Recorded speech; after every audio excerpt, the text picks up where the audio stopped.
was asked to join the company as CEO, I had an incubation period of about 6 weeks, in which I went out and talked to all the major customers, talked to all the major suppliers, talked to the people in the company, middle management, labor, senior management, Googled my competitors, and made an assessment of why the company was underperforming. And to my surprise, first of all, the reasons were not rocket science. We really needed to work on operational excellence, quality, on-time delivery, reliability of our products, cost, and also on customer intimacy.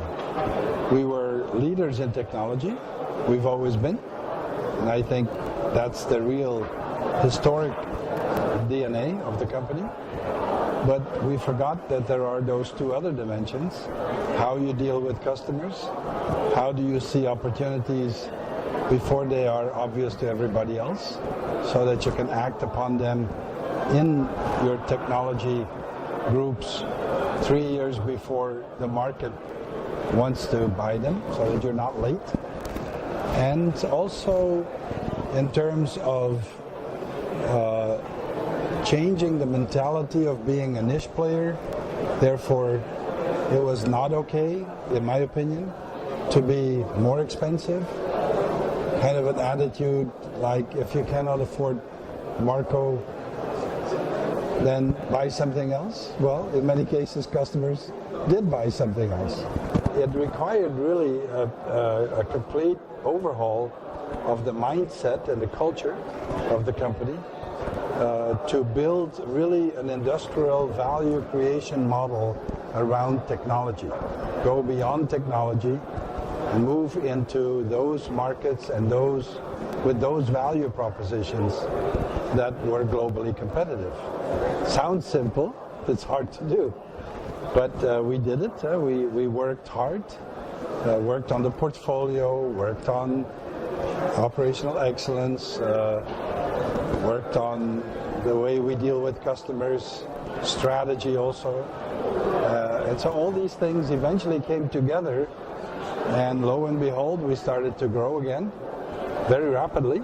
It's about creating value to the customer. It's not just about making a nice product that outperforms any other product, but is 3 times more expensive, or when customers want it, you don't have spare parts in the right place. Yeah, it's about those other things as well as technology, and we really needed to go through that correction within Barco to be globally competitive. In Belgium, we do not have too many technology companies that are truly global. We have very many small companies, but not very many sizable global players. So Barco in this country attracts a lot of attention because it's one of those few exceptions to the rule. Are you optimistic then that certainly within this region, but also in Europe, that we have the capability to advance like this and to be global players in many, many areas? That's a tricky question. I'm positive about the people and the education and the commitment and the passion.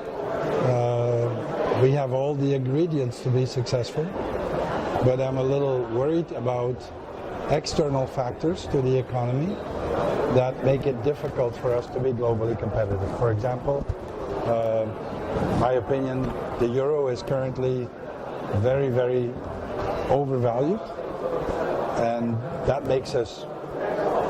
gives us a serious handicap in dollar-denominated economies. Another example would be the positive spirit around entrepreneurship.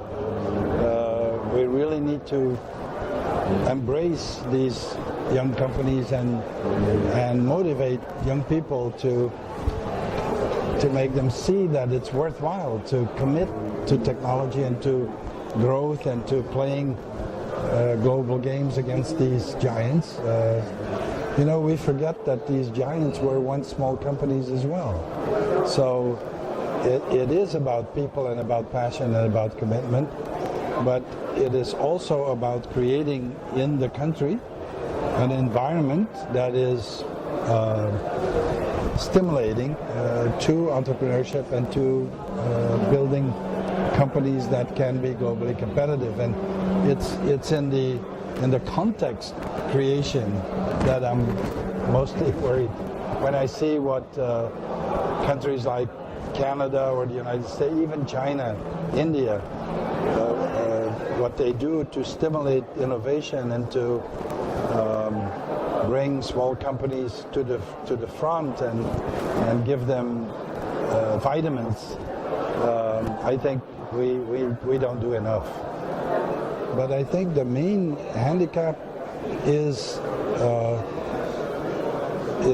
the culture, the politics surrounding companies, where I see, for example, countries like Canada really subsidize innovation and stimulating new ideas and encouraging young people to take risk and invest and appreciate when they are successful, you know, give them that positive appreciation. I think we could do more of that in Europe in general and Belgium in particular. You know, Barco is a global company, so I have to be an acceptable CEO for the Chinese as much as the North Americans, as much of the Europeans. But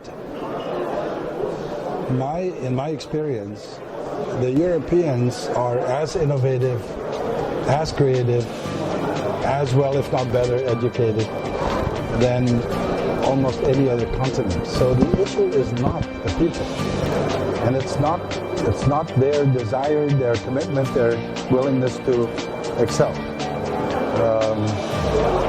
So on that score, I'm optimistic. Young people will go for it.